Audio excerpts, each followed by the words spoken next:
Hello guys! Welcome to my YouTube channel, Rosie's Cuisine.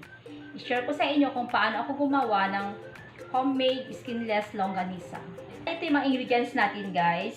Meron tayong 1 kg ground pork, 300 grams na brown sugar, 10 tablespoon na cornstarch, 2 buo na bawang na dikdik na, 1 tablespoon na salt, 2 teaspoon na ground pepper, meron din tayong paprika, liquid seasoning, chili powder, and sesame oil. Bali, paghalo-haluin na natin lahat ng mga ingredients guys. Unahin ko itong salt and pepper, garlic,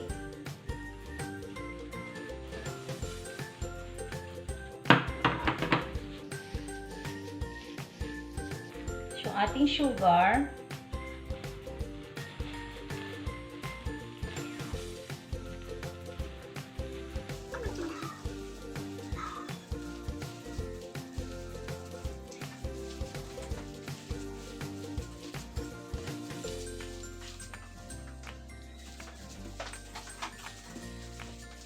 bali, mag-add ako ng liquid seasoning na 4 tablespoon.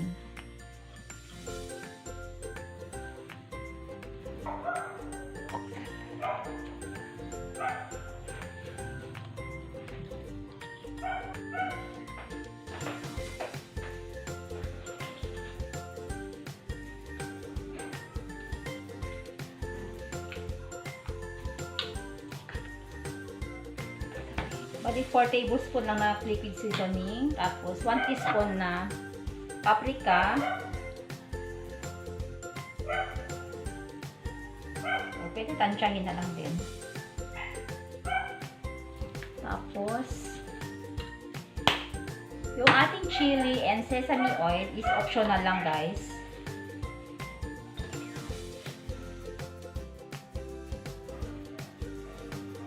And 2 tablespoon lang ng sesame oil. Mahilig kami kasi sa sesame oil at saka chili, so maglalagay lang ako.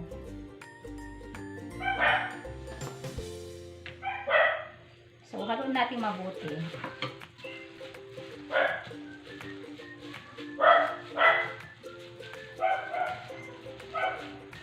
Pwede din kayo maglagay ng aswete para dagdag color. Pero ako okay na to para natural lang yung color niya guys. Total may sugar and naman na siya. Liquid seasoning. So okay na yon.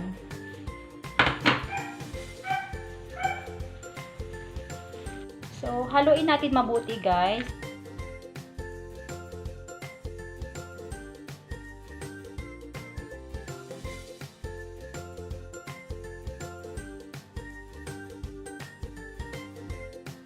So, ito na guys. Nahalo ko na siya ng mabuti. So, i-chill muna natin siya ng 1 hour. After 1 hour, pwede na natin siyang ibalot. Tapos guys, kung gusto nyo itong gawing business, maglagay kayo ng curing salt para mas matagal ang pag-preserve ng food. Aabot siya ng 1 month to 3 months pag may curing salt.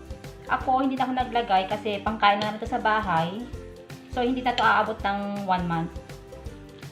So, ito na guys. I-ref muna natin.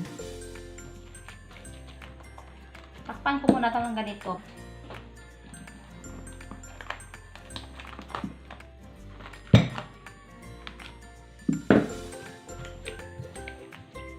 So, i-chill muna natin to guys.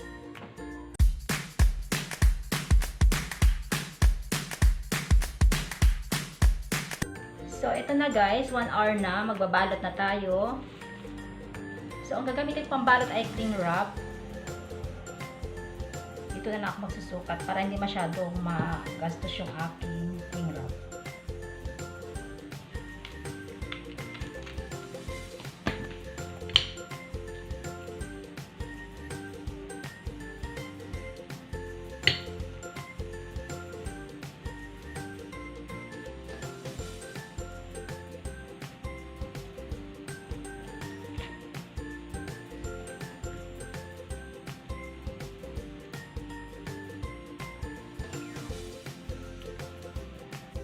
So, ito na guys. Nabalot ko na lahat. Bali, nakagawa ako na ganitong kalalaki na 45 pieces dun sa 1 kilo nating giniling.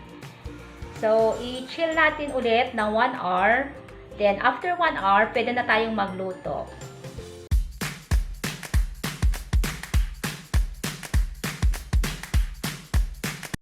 So, ito na guys, tapos na ang 1 hour. Bali, magluluto na tayo.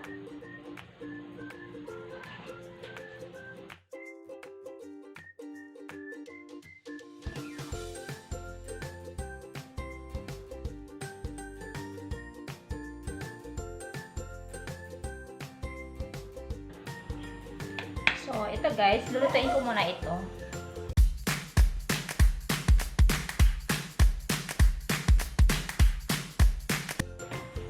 So, ito na guys, lulutuin na natin. Bale, papakuluan muna natin to ng water.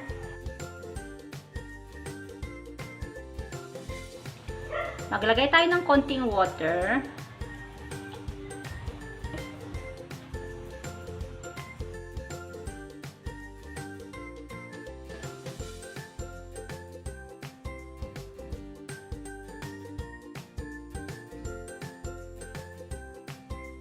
Tapos, patakan natin ng 2 tablespoon na cooking oil.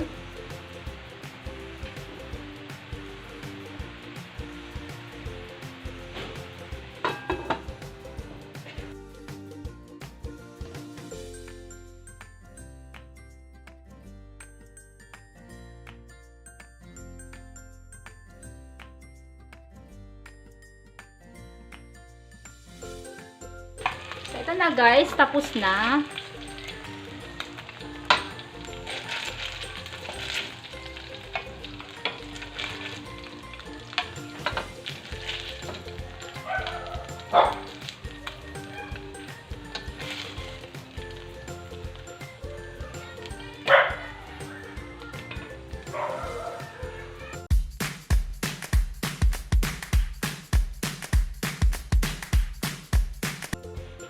So, ito na guys, luto na. Tikman na natin.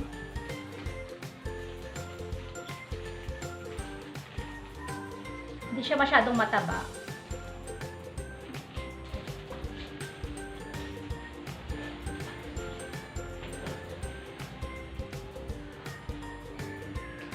Masarap siya, hindi siya masyadong matamis.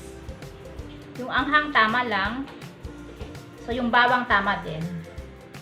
Thanks for watching. Don't forget to like and subscribe.